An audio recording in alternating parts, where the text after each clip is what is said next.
Muy bien, estamos con David Pascal Rougier, estamos en Sucesos. Señor, buenas noches, qué gusto, buen viernes. Muy buen viernes, ¿cómo le va? Una jornada cálida. Exacto, sí, una jornada casi que primaveral, pero bueno, así ha sido un poco este invierno, y más ahora que nos vamos acercando al 21 de septiembre. Exactamente. Bien, vamos a comenzar el programa de Sucesos, pero antes vamos a hacer dos pequeñísimas correcciones. En Sucesos lo que lo hacemos somos seres humanos y a veces cometemos errores. Sí. Voy a hacer un par de correcciones sobre unos programas anteriores que hubo unos pequeños detalles prácticamente imperceptibles, pero por honestidad intelectual hay que corregir. Bien, ok, a ver. En un programa se dijo acá que en 1898 el presidente del país era Miguel Juárez Celman. No, en ese momento gobernaba este país la segunda presidencia del general Roca. Ajá. Bien, y la segunda corrección es que Santa Rosa de Lima, en el programa anterior, formaba parte de las terceristas de Santo Domingo, pero como laica, no formando parte de el ordenamiento de como religiosa regular. Okay. Bien, terminadas las correcciones, ahora sí, empezamos con Sucesos. Bueno, Pascal, veo que es difícil errarle en esto porque enseguida hay alguien ahí que llama y lo pone al tanto, ¿veo? Bueno, gracias a Dios que hay gente que nos corrige. Sí, que gente que sabe. Exactamente, eso nos ensancha la frontera del conocimiento. Bueno, Pascal, ¿de qué va a hablar hoy? Hoy vamos a hablar, para la alegría de la dama y el regocijo del caballero, vamos a hablar de series de televisión que han quedado en el recuerdo, porque hubo series de televisión que directamente han forjado una época, sí. Series que uno las recuerda con cierto grado de nostalgia, por así decirlo. Sí, y muchas de ellas las vemos hasta el día de hoy, pese que tienen décadas encima. Exactamente. Vamos a hablar de tres: Daniel Boone, Los Singal y Los Dukes de Hazzard. Norteamericanas las tres, que tuvieron un gran impacto en el público de la República Argentina. Bien, arrancamos con Daniel Boone, Pascal, que tengo entendido, la historia de Daniel Boone se basa sobre una vida real, digamos, la biografía de una persona. Exactamente. Daniel Boone era un explorador y pionero de los Estados Unidos que vivió entre 1734 y 1820. Este hombre fue uno de los primeros que empezó a avanzar hacia el oeste en los territorios norteamericanos. Empezar lentamente la carrera colonizadora hacia el oeste de los Estados Unidos. Fue una persona real y en 1964 lo que se hizo fue llevarlo a la pantalla, recrearlo a través de una serie que duró hasta 1970, duraba 60 minutos, estaba todas las semanas y a nuestro país llegó años después. Ahí se hacía todo una recreación de época, como era la época en la que Daniel Boone vivió, exacto. Finales del siglo XVIII, principios del siglo XIX. Sí. Presentaban un Estados Unidos bastante indómito, salvaje, con población aborigen por un lado, con pioneros un tanto inescrupulosos por el otro, y ahí aparecía Daniel Boone con su esposa Rebeca, su hija Yemina, su hijo Israel. Vivían en el estado de Kentucky. Ellos eran los primeros en asentarse en un territorio prácticamente virgen.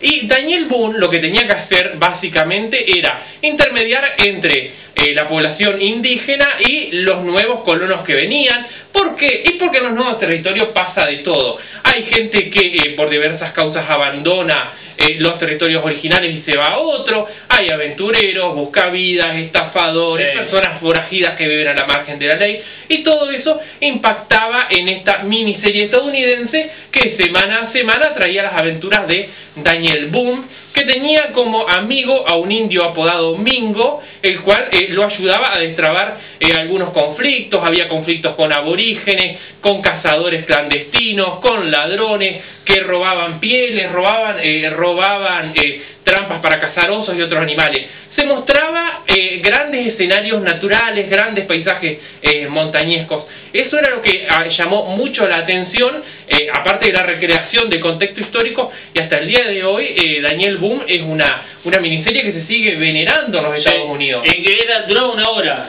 Duraba una hora. Una hora y hasta están los capítulos en YouTube. Exactamente.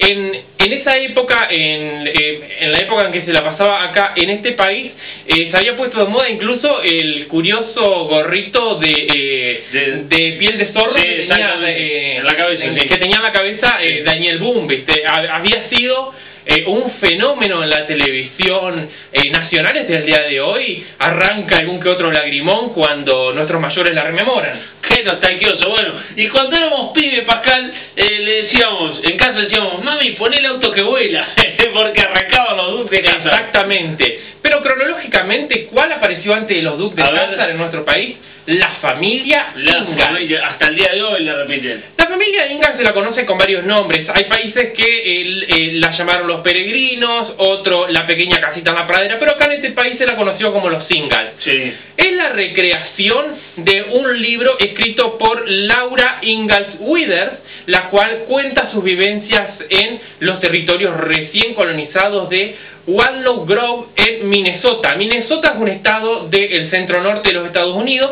limítrofe con Canadá, o sea, más cerca de la frontera canadiense para que la gente se ubique. Sí. Esta serie estuvo en el aire desde 1974 a 1983, arrancando a la academia muchas estatuillas, tuvo muchos premios.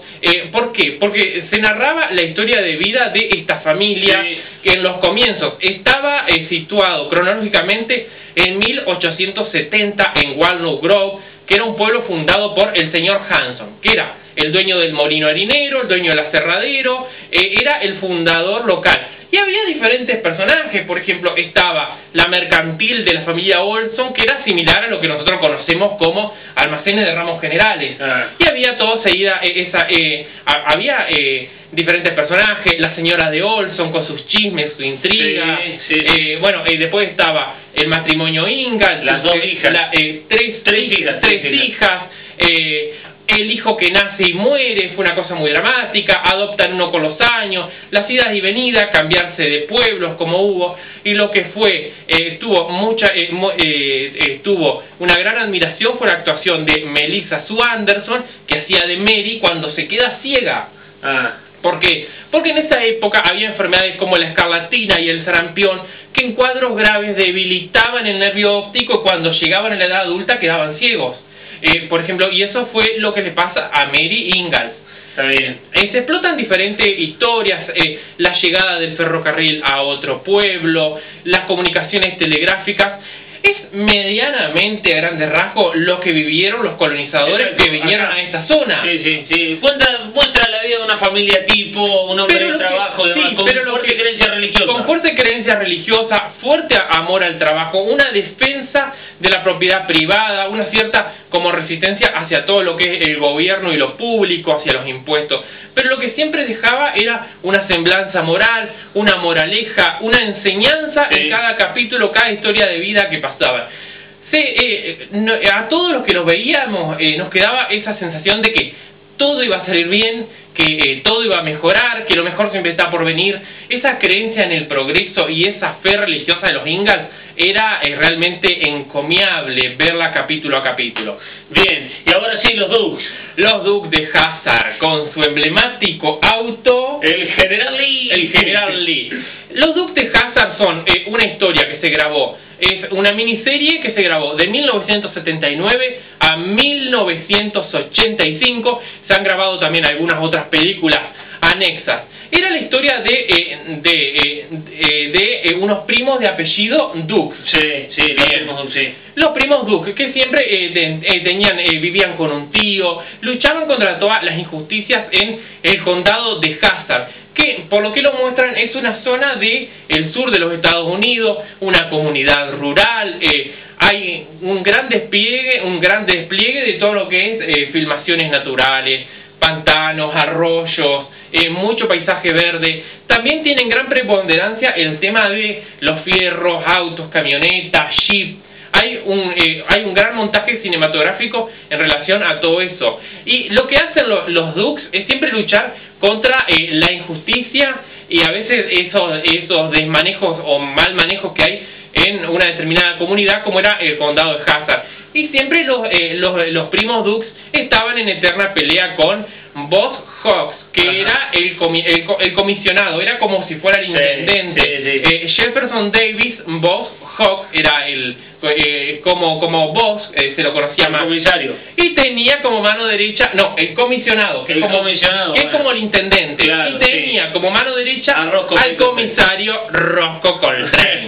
Roscoe sigue así. Que era Roscoe era un personaje un tanto torpe. Digamos que los yanquis ya evidenciaban un interés que durante muchísimas series dejaron bien plasmado, que es la intención por ridiculizar al policía. Mirá el zorro con el sargento García. Exactamente. Se tratan de mostrar un poco también la lucha contra el mal, contra la injusticia, y siempre hay pequeñas travesuras que hacían estos primos. Bueno, y hay muchos, en los Dukes de Hazzard, hay muchos componentes que tienen que ver con regionalismos, con cosas del sur de los Estados Unidos. ¿Por qué? Y porque se apela a diferentes tradiciones históricas. Por ejemplo, el auto se llama General Lee. ¿Quién fue el general Robert Lee? Fue el que comandó a los Estados Unidos, a las fuerzas del sur contra el norte en la guerra que dividió a Estados Unidos entre norte y sur. Exacto, la guerra de Lincoln. Claro, el presidente del norte era Abraham Lincoln y el presidente del sur era el presidente Davis. La cuestión es esa, el general Lee era un guerrero muy fanático, que era realmente admirable lo que hacía en el campo de batalla. Por eso al auto le ponen General Lee. Y arriba el auto tenía la bandera de la Confederación del Sur. Eso es lo más llamativo. No tenía la bandera de los Estados Unidos, tenía la bandera de la Confederación del Sur, que fue un agrupamiento de estados que tuvo el sur de los Estados Unidos para pelear contra el norte. Y el auto era color anaranjado y tenía el número 01 grabado. Sí, exactamente. Rompieron como 80 de esos autos, de los dos para... y era un auto, tenía